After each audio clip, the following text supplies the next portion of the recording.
It's Valentine's Day, everyone, and Beth is out of town. It's time.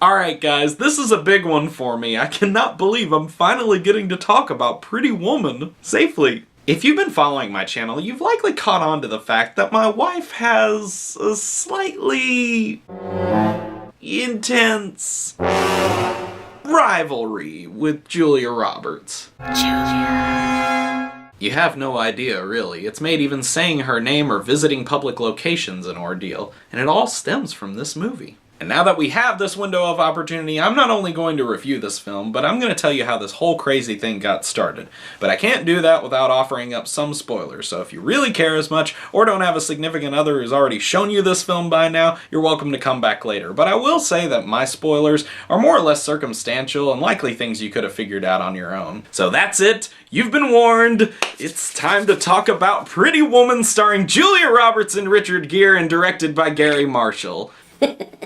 I feel so bad right now. Edward is a somber, wealthy business shark on a drive where a chance encounter brings him into contact with Vivian, a beautiful, street-savvy prostitute with a heart of gold. What begins as an exchange of directions quickly becomes a week-long agreement where Vivian and Edward become gradually tied by more than just their physical arrangement. Alright, let's just skip past the synopsis, because let's face it, we've all heard this story before. Think about it. A girl from poverty has a chance encounter with a handsome gentleman of wealth whom she falls in love with and is brought from rags to riches. Now who does that sound like? We know, Cinderella. Anyone? Cinderella. Right you are, Kit. Right you are. Well done. It's not as though this film isn't aware of the comparison, though, and it even works to include it in the story. Instead of the mice, you have Mr. Hollister, the manager. I am Mr. Hollister, the manager. Instead of the fairy godmother, you have Barney. Don't play with me, young lady. Instead of the evil stepsisters, you have the judgmental super skanks of Rodeo Drive. How much is this, Marie? It's very expensive. It's very expensive. Those bitches. And George Costanza. I mean, it's not Cinderella without him. And of course, instead of Prince Charming, you have Edward. I like him so much. They even allude to Vivian having a similar upbringing to the character. When I was a little girl, my mama used to lock me in the attic when I was bad, which was pretty often. And I would pretend I was a princess trapped in the tower by a wicked queen. And all of this is handled respectfully, and the film does offer a fresh take on the character. Sorry, Dennis. Now, regardless of how anyone may feel about this film, I think it's difficult to argue that it hasn't withstood the test of time in the last few decades since its release. I mean, it's still continuously shown on TV and sold in retail stores, and it still gets a lot of attention even today. And why shouldn't it? This modern fairy tale is the kind that even the cynical, while they may not appreciate it, can at least understand it. We have two characters from very different walks of life, yet they perceive the world in very similar ways. Edward buys companies and dismantles them. Vivian offers sex for money. For both of them, it's just business. This kind of detachment, which they both reserve for their occupations, however, doesn't hold up when regarding each other. Vivian may be a prostitute, but Edward can't help but be continuously impressed and surprised by her innocence. On the flip side, Edward may be ruthless in the business scene, but it's clear to Vivian that Edward isn't beyond great acts of kindness and generosity. In these ways, our two characters grow to see each other, and through this, they become aware of their ability to rescue one another, which becomes a central theme to the movie. It's all handled with care by director Marshall, who contributed to toning down what was originally a much darker script focusing on the sex work world, and instead drives the focus to the romance and its characterization. So, performances. First off, no Pretty Woman review is complete without a hats off to Mr. Hector Elizondo, who plays the hotel manager. The guy has become a living film trope in himself, and he balances the refinement with the comforting mentor figure so well. There's just no other way to put it. Barney? You're cool. Hands are all slimy. Jason Alexander is a presence in this film, and well performed, but I won't pretend that he's a pleasant one to have around, cause in this movie he's, frankly... He's an asshole. Seriously, I feel like a lot of people forget about him being in this film. I don't want to be remembered, I want to be forgotten. Laura San Giacomo plays the character of Kit, and while she does put in a good performance, I feel like her character might be a bit too rough for this script, particularly in her usage of profanity, which I know sounds crazy by today's standards, but hear me out. I honestly don't think this movie should have been aimed to be rated R. While the sexual content is to be expected, it's somewhat dialed down given what you'd expect from the subject matter. I mean, we're talking about prostitutes here, and the only nudity in this film is very brief and mostly masked.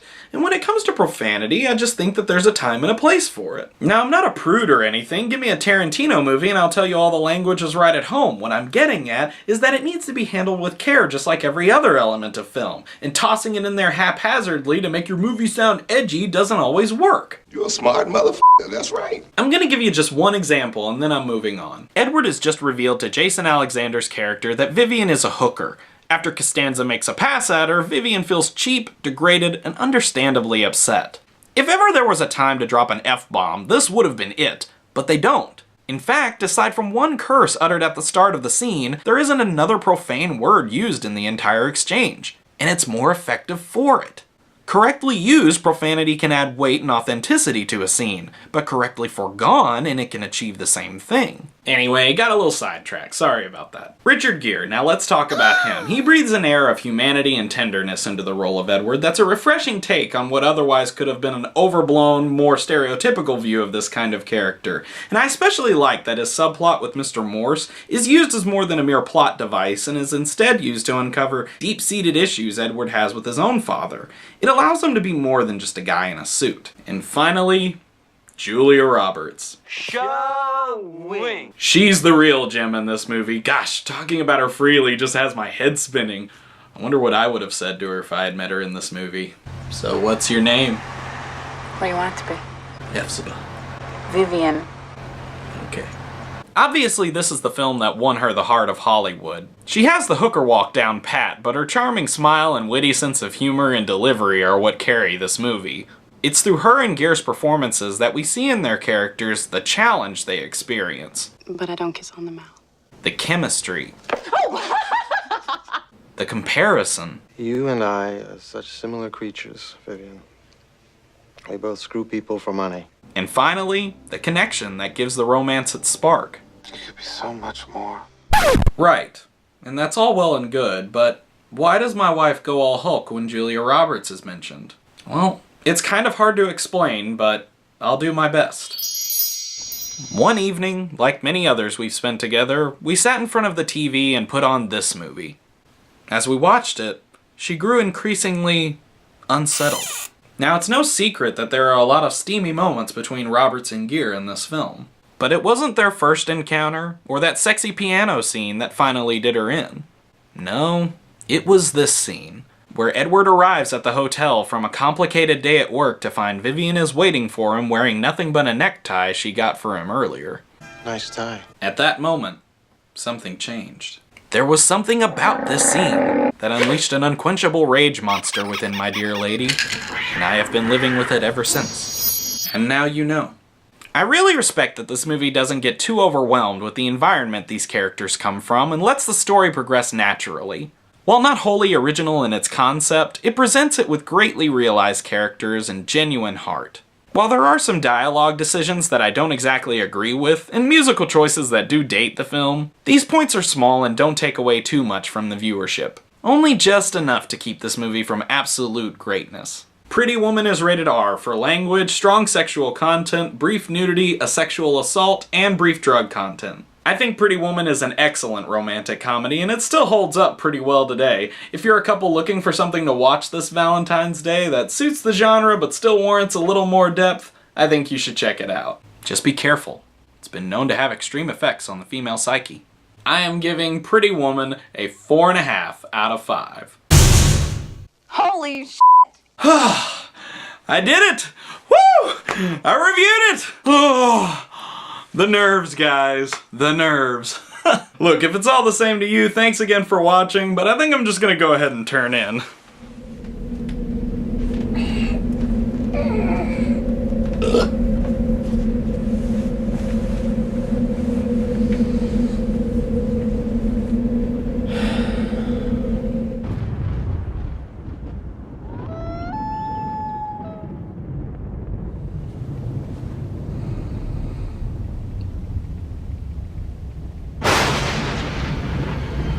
You're home. No, not again.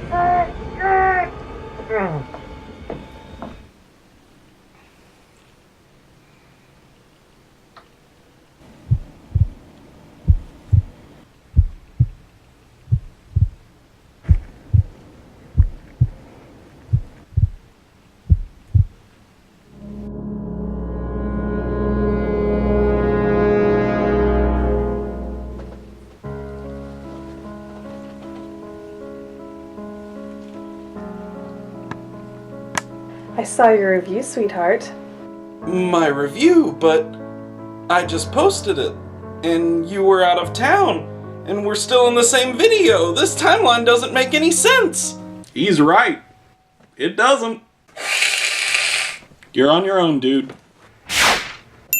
Oh, I didn't see you there. Looks like Joe and I have a lot of catching up to do, but I hope you like this review. Be sure to like and subscribe. You're on Real Time with Joe. Happy Valentine's Day.